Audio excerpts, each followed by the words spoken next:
sama aja. Allah kalau mau ngangkat orang gampang nggak? Gampang, nggak perlu dia tamatan S2, S3, nggak perlu S1, nggak perlu tamatan pesantren kalau Allah mau bikin naik. Tapi tidak semua orang yang naik itu dapat nikmat. Siapa tahu istidraj. Kunci untuk memi'rajkan rohani, engkau menjadi abdinya Allah secara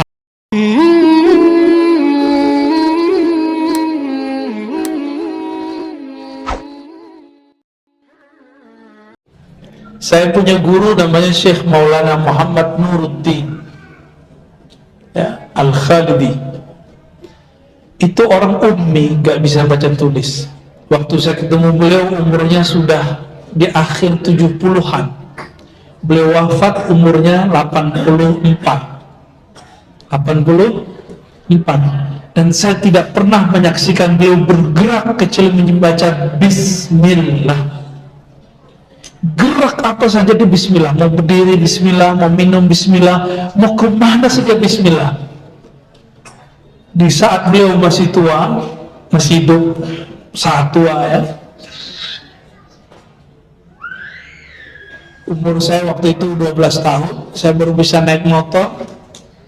Saya khidmah kepada beliau, mengantarnya ke surau, ke rumahnya, balik ke surau, begitu terus semampu saya. Karena keberkahan khidmah itulah Allah mudahkan jalan ketemu ulama-ulama ya. Yang saya saksikan apa? Dan dia seorang mursyid tarekat Naqsyabandiyah.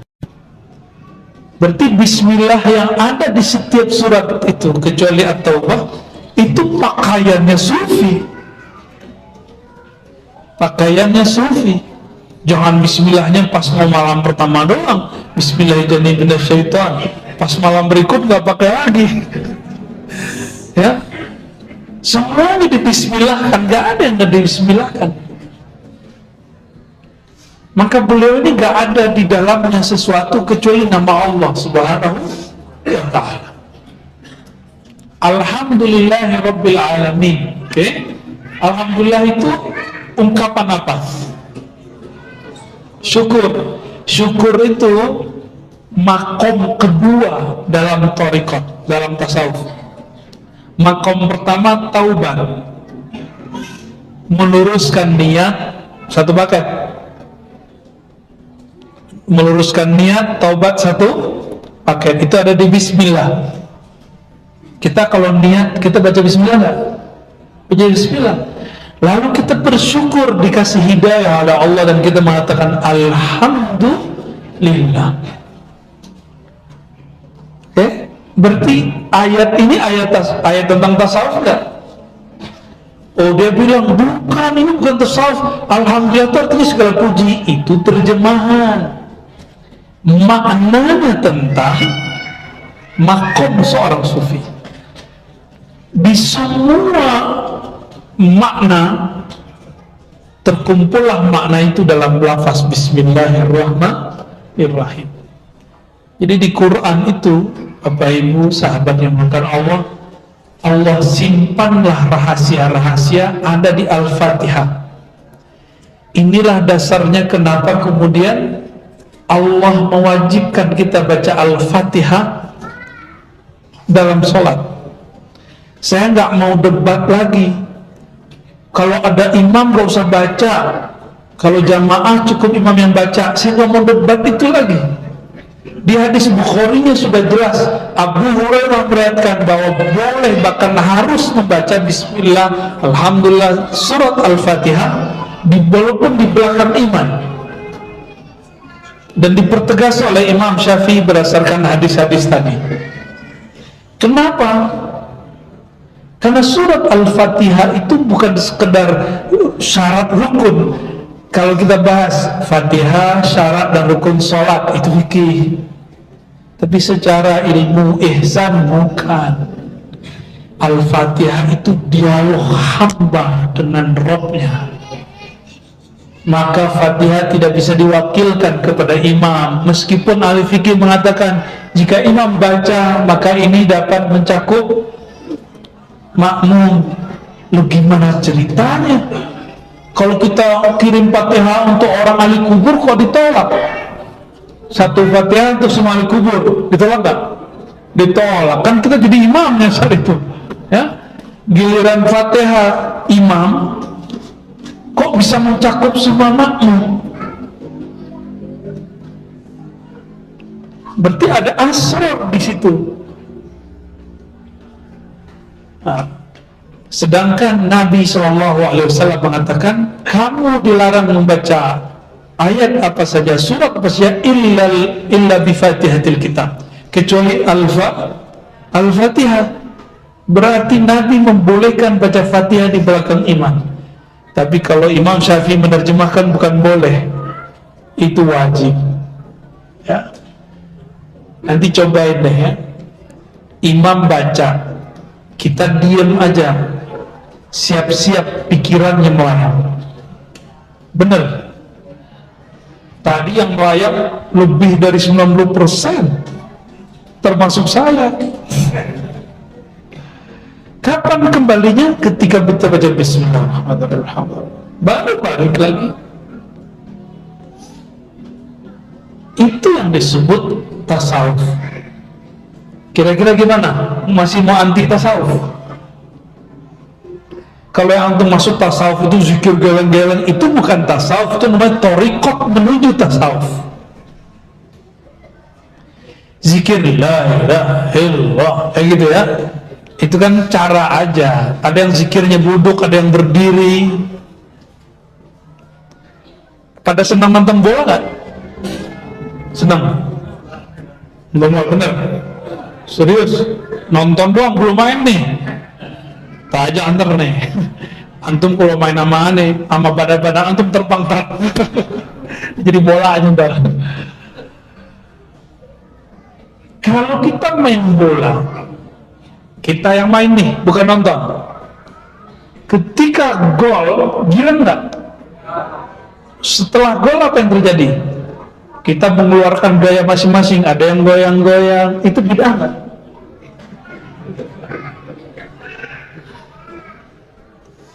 Jika menggolkan bola, terus tiba-tiba kita bergaya-gaya, senang girang, kenapa tidak boleh kita girang saat menggolkan kalimatullah masuk ke dalam kolbu?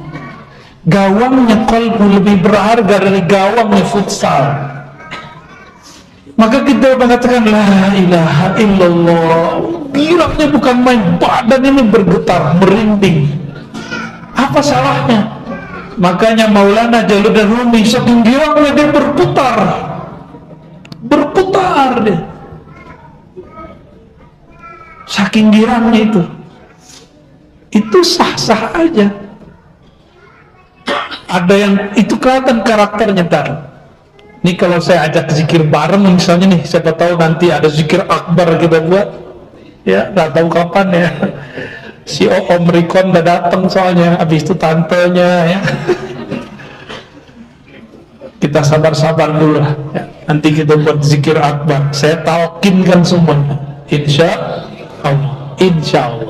Dimanapun nanti kita akan saling berkunjung insya Allah. Karena sudah akhir zaman, kita nggak boleh pelit-pelit lagi. Ya. Antum kalau sudah asik zikir, tinggal dicek orangnya. Ada yang nangis, ada yang bukan kepalanya kayak begitu, ya. Ada yang mukul-mukul, ya Allah, tergantung karakternya. Apa karakter dia? Ada yang pingsan, ada yang nggak tahan, dia berdiri, dia dijingkrak dia, nggak tahan itu orang. Ada yang bengong, ini pernah ngapain ya? Ini bid'ah deh kayaknya. Orang udah nyampe ke alam rasa, dia masih menerka-nerka. Orang dari Rasul, dia masih merayap. Apa ini? Kasihan orang-orang begitu ya. Jadi kita ini berangkat, dia masih nanya-nanya aja. Ya, jadi di zaman-zaman seperti ini, obat umat cuma tasawuf. Dan saya senang baca buku sejarah. yang berjilid-jilid, alhamdulillah diizinkan Allah di masa muda kita baca terus. Hampir semua kebangkitan itu dari orang-orang yang ahli zikir, orang-orang yang bertasawuf. Dan saya sudah sering mengatakan, Salahuddin Al-Ayyubi, masih ingat? Itu bisa menaklukkan Al-Quds, itu pertama dan terakhir. Al-Quds tidak akan bisa lagi ditaklukkan sampai nanti zuhur Imam Al-Mahdi. Jadi kita nggak usah ngayal-ngayal dulu deh, nggak usah maksain diri, perkuat aja diri dulu, kuduskan dulu kalbu kita, baru kita bisa menaklukkan Al-Quds itu nanti, insya Allah. Jangan buru-buru, tenang aja ya. Hanya Imam Al-Mahdi bersama Sayyidina Aisyah yang bisa menaklukkan itu nanti. Jangan bergerak dengan emosi, bergeraklah dengan rasa yang ada di kalbu, di hati ya. Jadi kita kemudian jadi tenang, gak klusak-klusuk ya, gak gampang-gampang mengeluarkan energi takbir dan zikir bukan pada tempatnya. Keluarkan itu bukan untuk membentak sesama muslim, keluarkan itu untuk membentak kalbu kita sendiri, biar bergetar di sini ya.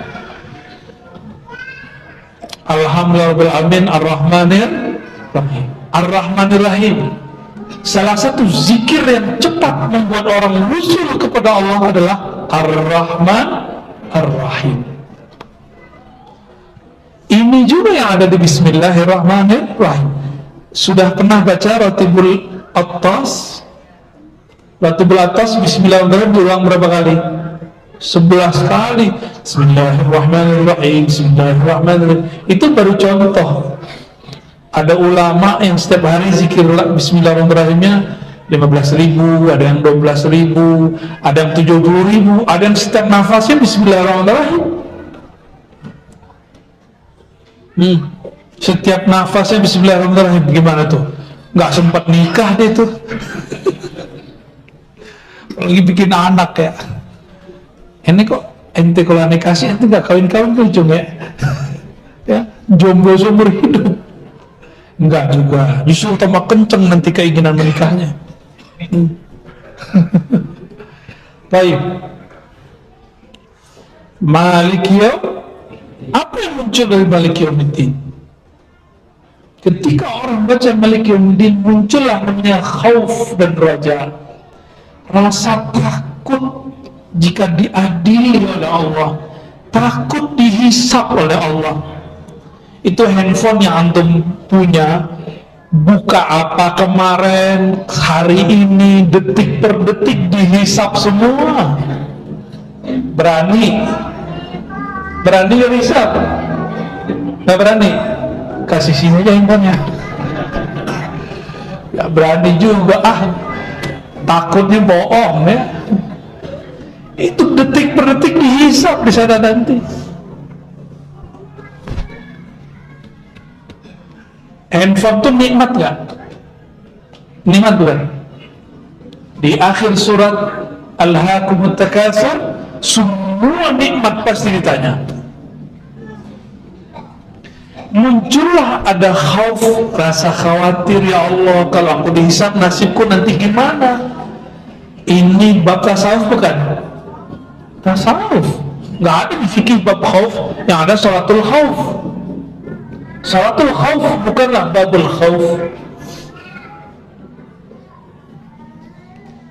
Tapi karena kita mulai dengan Ar-Rahmanir Rahim, Ar-Rahmanir Rahim itu roja, rasa harap pada kasih sayangnya. Malik Yaumiddin itu khauf. Tuh, lengkap kan di surat Al-Fatihah aja sudah ketemu tasawuf. Terus antum masih nanya, mana dalil tasawuf? Kita tanya balik, kamu mau tanya dalil maqam yang mana? Seperti Imam Syafi'i ketika diadili oleh Harun Ar-Rasyid, Al-Quran itu apa, wahai Syafi'i?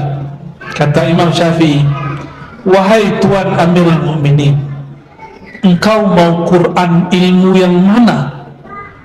Quran ilmu am khas, mutlak muqayyad, maki madani.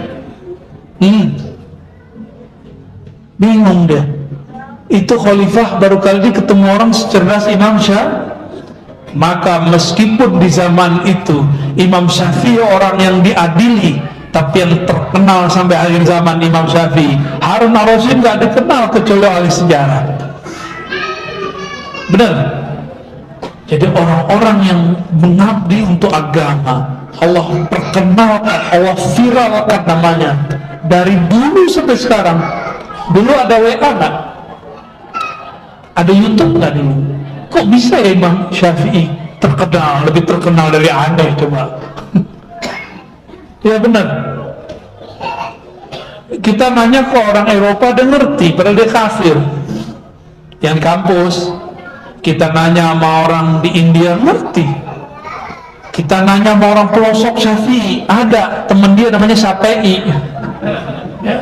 Kata mbak bapaknya, ini nama dari imam dia, namanya Muhammad Syafi'i, bukan Syafi'i ya. Jadi orang-orang yang masih bertanya, kita tanya balik, kamu mau dalil yang mana? Dalil niat. Ada bismillahirrahmanirrahim, hadisnya innamal amalu binniyat. Mau dalil mana lagi? Dalil taubat. Oh, banyak di Quran. Dalil apa lagi? Dalil wiridan. Itulah bismillahirrahmanirrahim diulang-ulang. Di Quran berapa kali diulang bismillahirrahmanirrahim? 114. Cuma ada satu surat yang menyebutkannya di tengah. Diulang-ulang, maksudnya apa? Idealnya seorang muslim kalau zikir dia 113 kali setiap hari baca bismillahirrahmanirrahim. Antum cobain, itu dahsyat itu. Itu udah zikir awalin, zikir akhirin, selesai di situ dah. Efeknya nanti dia akan tambah sayang kepada makhluk, dia akan tambah sayang kepada semua ciptaan Allah Subhanahu wa ta'ala. Orang kafir sekarang hidup nggak? Di mana dia hidup? Di bumi Allah atau di bumi setan? Atau ada bumi selain bumi Allah? Nggak ada. Dia hirup udara dari siapa? Dia dapat rezeki siapa yang ngasih? Allah. Kok Allah kasih ya, kita kok kurang dikasih? Ar-Rahman. Karena Allah Ar-Rahman, Allah kasih. Kita juga dikasih. Maka Ar-Rahman yashtamilu ala al-kafir wal mu'min jami'an. Mau mu'min, mau kafir dapat rahasia rahmannya Allah Subhanahu wa ta'ala. Maka kita pandang non-muslim gak boleh dengan kebencian. Pandangnya Allah aja pandang dengan Rahman, masa kita nggak pandang dengan Rahman? Allahnya masih kasih nyawa dia, masa ente mau bunuh dia? Hanya boleh membunuh makhluk di musim perang, di musim jihad militer, bukan jihad pemikiran. Nggak boleh. Haram hukumnya. Itu bukan berbuat jihad, tapi berbuat jahat. Coba, ini sekarang jangan kaman non muslim, ya, beda torikot aja udah benci-bencian. Bener, satu torikot aja beda mursyid udah benci-bencian. Untuk apa ente bertorikot begituan? Buang aja torikotnya, ya. Tarik tertib jalan, tujuannya ihsan. Jika jalan yang tidak menghantarkan kepada Allah, tinggalkan jalan itu, cari jalan yang lain. Jika mursyidmu menghalangkan engkau kepada Allah, tinggalkan mursyid itu, cari mursyid arif billah yang kenal Allah Subhanahu wa ta'ala. Kita bukan untuk diperintahkan bertorikot, kita diperintahkan berihsan kepada Allah Subhanahu wa ta'ala. Cukuplah itu. Saya khawatir nanti perang kita bukan hanya dengan Khawarij, Tapi peran kita juga sesama orang bermazhab Syafi'i, bermanhaj Asy'ari, ya, bertorikot, sama perang nanti. Coba aja lihat sekarang, ya. Saya gak usah sebutkan satu persatu di sosial media, ya. Saya ini bukan orang TKN, tapi saya cinta kepada mursyid-mursyid TKN karena saya punya sanad juga ke sana dan pernah dapat ijazah juga. Bukan ijazah wakil talqin, ijazah kemursyidaan saya dapat juga. Tapi saya tidak mengabdikan diri di situ. Ketika saya datang ke suatu tempat, orang-orang ngomong, itu torikotnya orang siapa? Loh, urusan kamu apa dengan torikot saya? Ya. Emang kalau bukan orang torikot ente gak boleh datang?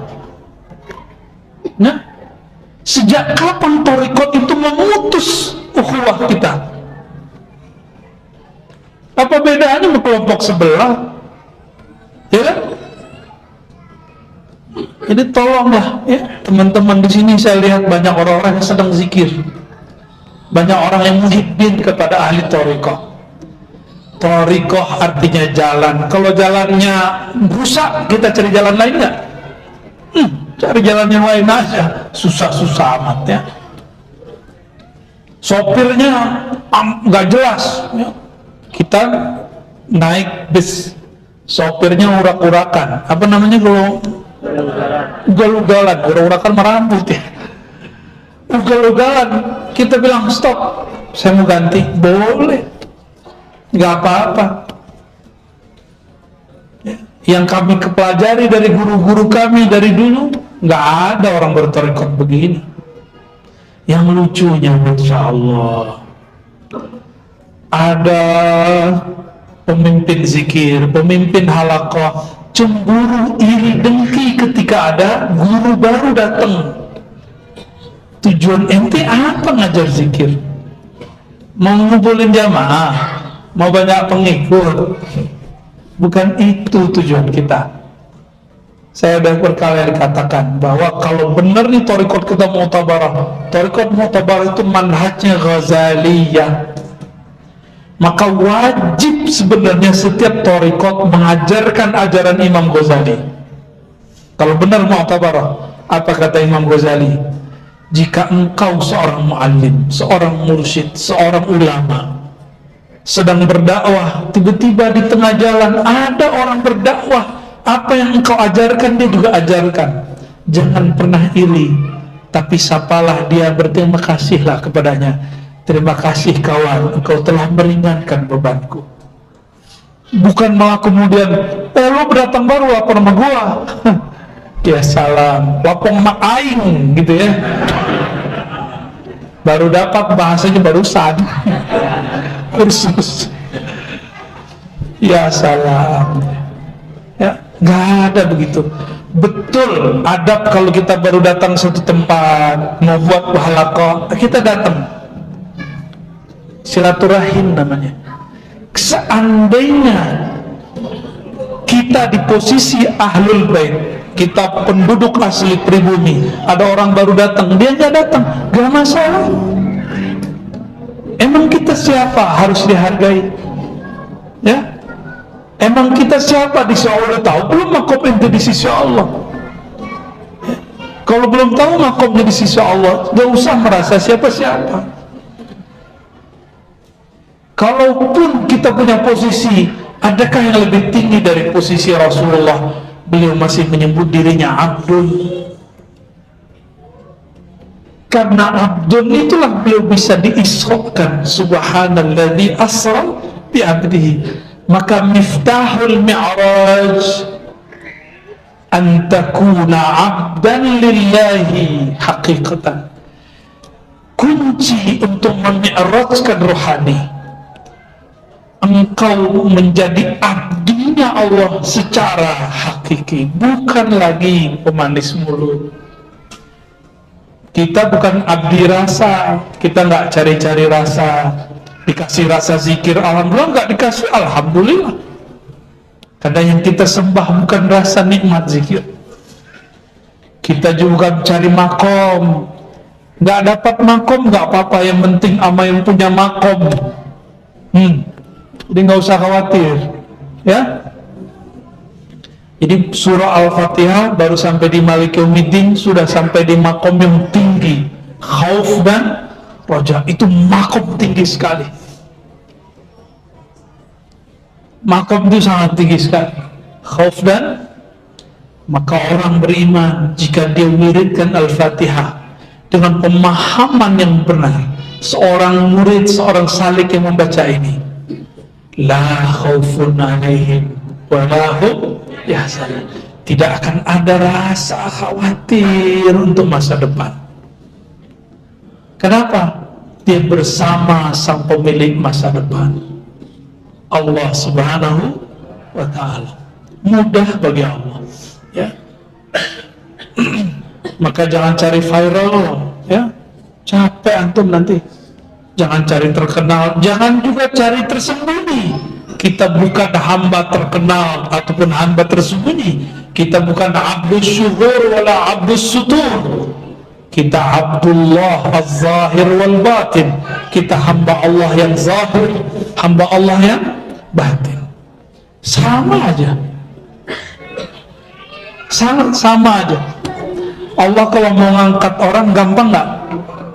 Gampang, nggak perlu dia tamatan S2, S3, nggak perlu S1, nggak perlu tamatan pesantren. Kalau Allah mau bikin naik, tapi tidak semua orang yang naik itu dapat nikmat. Siapa tahu istidraj.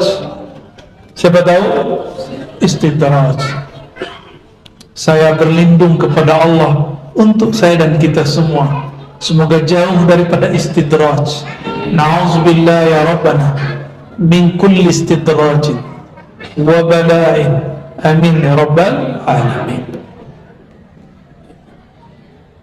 Baru di Maliki Yaumiddin nih, jam berapa nih? Insyaallah. Kita lagi ya. Iyyaka na'budu wa iyyaka nasta'in. Inilah yang baru saya sebut bangsa. Makom Mi'raj dimulai dari iyyaka na'budu. Jadi kapan Rasulullah itu Mi'raj secara makomat?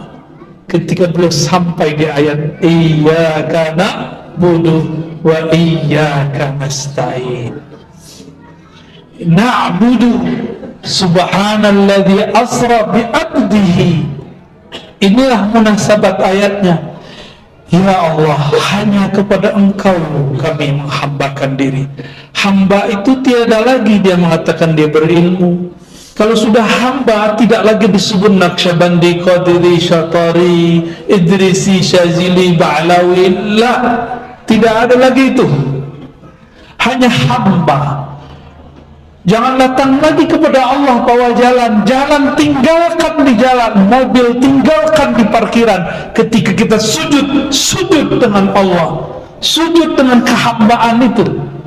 Antum pakai celana bagus, oke bagus. Sendal ditinggal nggak? Mobil ditinggal nggak? Mobil seharga rumah ditinggal kan? Kalau masuk masjid, kita mau sholat, mobil dibawa. Rumah baru beli, rumah dibawa masuk, enggak dibawa. Tapi kalau mobil dibawa, muat di sini, muat serius. Ya, mulai dari kunci. Kalau kunci ceritanya udah banyak tuh ya, lebih dari kunci. Motor bisa muat. Jangankan itu, langit dan bumi pun muat di sini. Jangankan itu, pandangan pemilik langit dan bumi pun muat di qalbu. Innama wasi'ani qalbu abdil mu'min. Yang sanggup menampung pancaran pandanganku hanyalah qalbu orang yang percaya kepadaku. Maka di zaman pandemi ini, yang selamat cuma orang yang qalbunya merasa dipandang oleh Allah Subhanahu wa ta'ala. Nggak ada lagi. Itulah iyyaka na'budu, kepada Engkaulah ya Allah kami menghambakan diri. Ya. Kepada Engkaulah ya Allah kami menolkan diri. Nggak ada lagi merasa ini, merasa itu. Ya Allah, saya sudah zikir 70.000, nggak ada itu. Ya Allah, saya bertorikot A, B, C, D, habis itu di iyyaka na'budu. Tapi sungguh aneh, ada orang tawassulan al-Fatihah, tapi di suatu majelis tengkar, itu majelis pertemuan orang-orang torikot, yang mimpin zikirnya keras, protes yang zikirnya lembut. Itu bid'ah, nggak ada di torikot kami. Ya salah, ya. Kenapa dia nggak menikmati hidangan-hidangan Allah? Hidangan Allah itu ada zikirnya keras, ada zikirnya lembut. Hidangan Allah itu ada zikirnya senyap, sepi. Itu hidangan Allah semua, nikmati aja. Kita datang ke satu pesantren zawiyah, di sana zikirnya kenceng, ikuti. Ada zikirnya lembut, ikuti. Ada yang dilagu-lagukan, ikuti aja. Semuanya adalah taman-taman surganya Allah Subhanahu wa ta'ala. Jadi bumi ini paralel sama langit. Alam dunia ini paralel dengan surga. Antum baca subhanallah di sini, itu di samping kita langsung tumbuh pohon besar di surga. Antum hadir sekarang ini, wah nggak tahu di sana itu istana apa yang Allah buat, saya nggak ngerti deh. Ya, kalau ikhlas ya. Kalau coba-coba lain, kita cek dulu Ar-Razini pro apa sih, aswajanya apa sih ini, torikotnya apa sih, kita cek dulu yuk, yang merem-merem dulu yuk. Gak perlu lah begitu-begitu ya. Ngaji-ngaji, taklim-taklim kita. Nah, iyyaka na'budu itu maqam ubudiyah. Ada ubudiyah, ada abudu, macam-macam istilah ulama kita. Dan itulah makomnya ihsan. Iyyaka na'budu, tujuannya ihsan. Tuh, gimana? Kalau orang nanya, apa dalil tasawuf? Tanya balik, kamu mau dalil makom yang mana? Gitu ya? Siap? Ini ajaran Imam Syafi'i. Imam Syafi'i yang ngajarin kita begitu. Karena antum Syafi'i semua, bukan ya? Mazhab antum bukan Syafi'i ya? Syafi'i ya? Kayaknya beda dikit.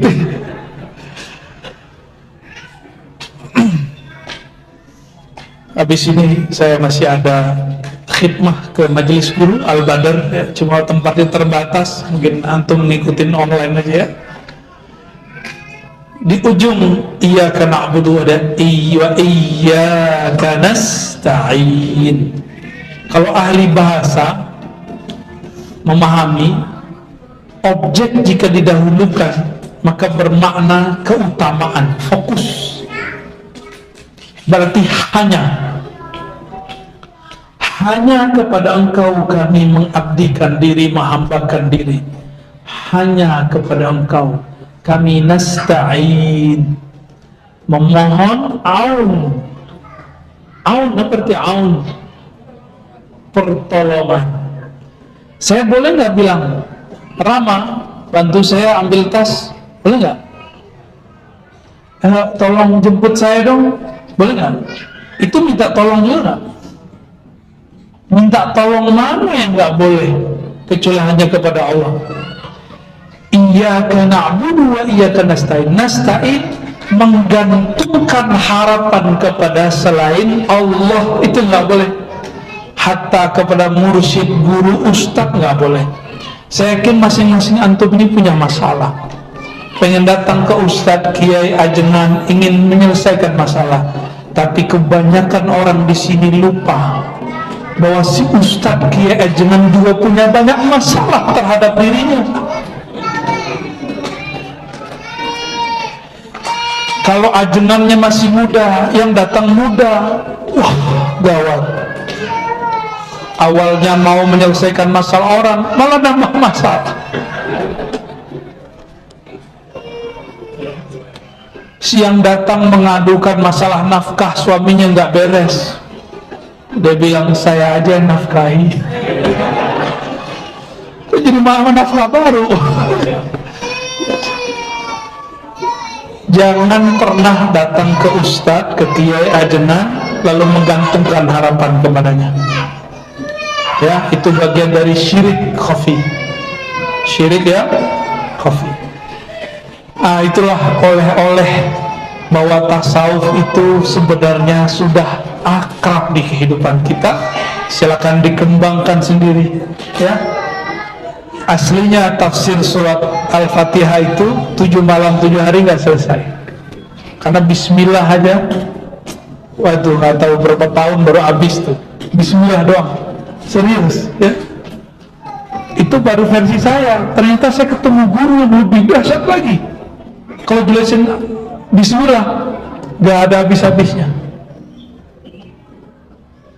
Kalau kita kan udah dikasih kes tadi ya, dan kes udah nyampe iya karena na'budu iya karena nasta'in. Karena antum kan pengen buru-buru kan, ayo tambah ayat dong ya. Nafsu medalil barangkali itu.